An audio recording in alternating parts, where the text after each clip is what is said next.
Hi అండి, నమస్తే. అందరూ ఎలా ఉన్నారు? బాగున్నారా? నేనైతే బాగున్నానండి. ఈరోజు నెల్లూరు చేపల పులుసు తయారు చేయబోతున్నాను. కట్టెల పొయ్యి మీద వస్తున్నాను. చేపల పులుసు కాబట్టి కొంచెం ఆయిల్ ఎక్కువే పడుతుంది. ఆవాలు, ఉల్లిపాయలు, పచ్చిమిరపకాయలు, ఇవి వచ్చేసి 300 గ్రాముల టమాటాలు అండి. సన్న ముక్కలు కట్ చేసుకున్నాను. ఇప్పుడు ఇందులో వేస్తున్నాను.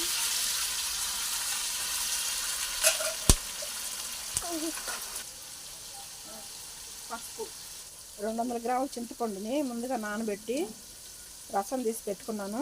ఇప్పుడు ఈ రసం అయితే మన టమాటాలు బాగా మగ్గిపోయినాయి కాబట్టి టమాటాలు అలా వేస్తున్నాను. త్వరలో పీచులు రాకుండా. ఇప్పుడు కారం వేస్తున్నాను. 6 స్పూన్లు కారం వేసాను. ఈ స్పూన్తో 6 చెంచాలు అయితే వేసాను. సరిపోకపోతే మళ్ళీ తర్వాత వేసుకుందాం. సరిపోతే ఇంకా అవసరం లేదు.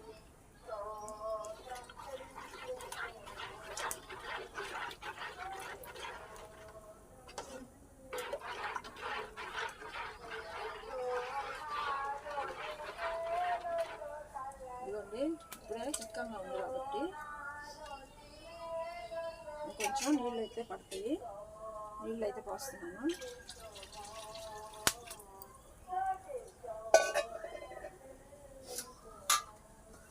ఇప్పుడు మూత పెట్టేసి కొంతసేపు మరగనివ్వాలి.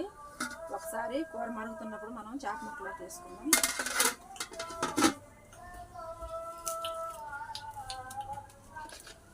ఇప్పుడు సరిపడినంత ఉప్పు అయితే వేస్తున్నాను.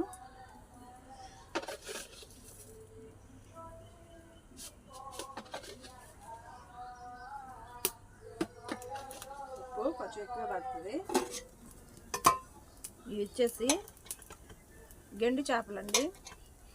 గెండి చేపలు తీసుకొచ్చి ఇవి 3.5 కిలో చేపని క్లీన్ చేపిస్తే ఇవి 2 కిలోల ముక్కలు అయితే ఉన్నాయి.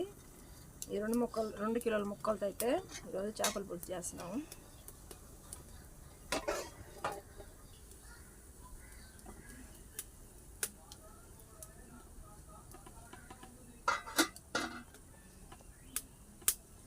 ఇదిగోండి, ఇప్పుడు పులుసు అయితే మరుగుతుంది కదా. ఈ స్టేజ్లో ఉన్నప్పుడు మనం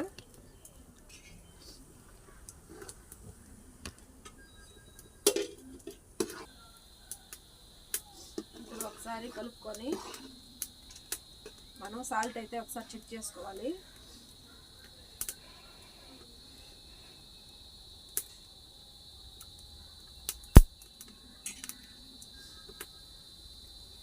కొంచెం సాల్ట్ అయితే పడుతుంది. కారం కూడా బాగుంది.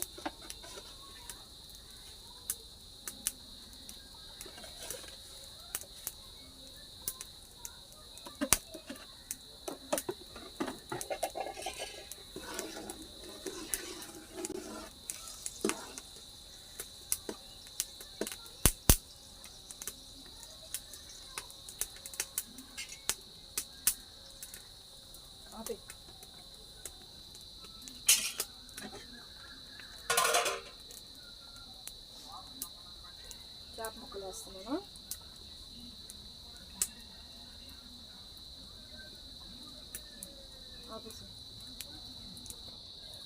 ఇప్పుడు చేప ముక్కలన్నీ వేసేసాం కదా. ఇప్పుడు ఒకసారి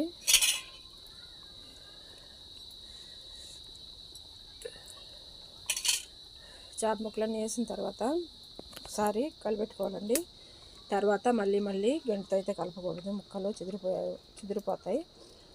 ఇప్పుడు మూత పెట్టి మీడియం మంట మీద ఉడికించుకోవాలి. ఇప్పుడు కరివేపాకు వేస్తున్నాను.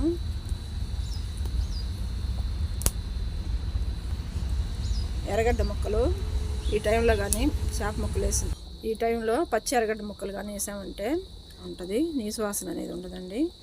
అందుకని చేప ముక్కలు వేసిన తర్వాత పచ్చి ఎర్రగడ్డ ముక్కలు అయితే వేస్తాము. ఎర్రగడ్డ ముక్కలు వేస్తున్నాను.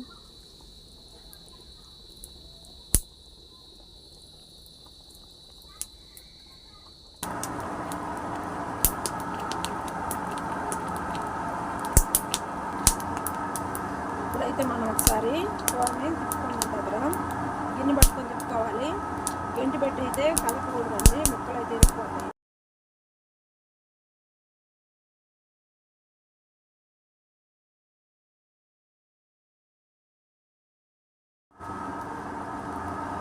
ఇలా తిప్పుకోవాలి, గంటి పెట్టి మాత్రం కలబెట్టకూడదు. ఇప్పుడు పులుసు అయితే బాగా చిక్కబడింది. ఇదిగోండి, ఈ కూరకి మాత్రం పులుసు అయితే ఉండాలి. ఇప్పుడు మెంతులు ఆవాల పొడి వేసి 5 నిమిషాలు మంట తగ్గించేసి పెట్టామంటే ఆ పులుసు కూడా ఎనికిపోద్ది.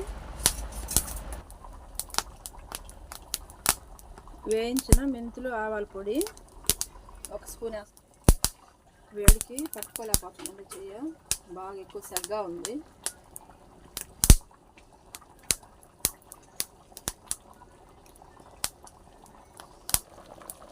వేయించుకున్న మెంతులు ఆవాల పొడి వేసాం కదా, ఇప్పుడు కొద్దిసేపు మూత పెట్టి మంట తగ్గించుకుందాం.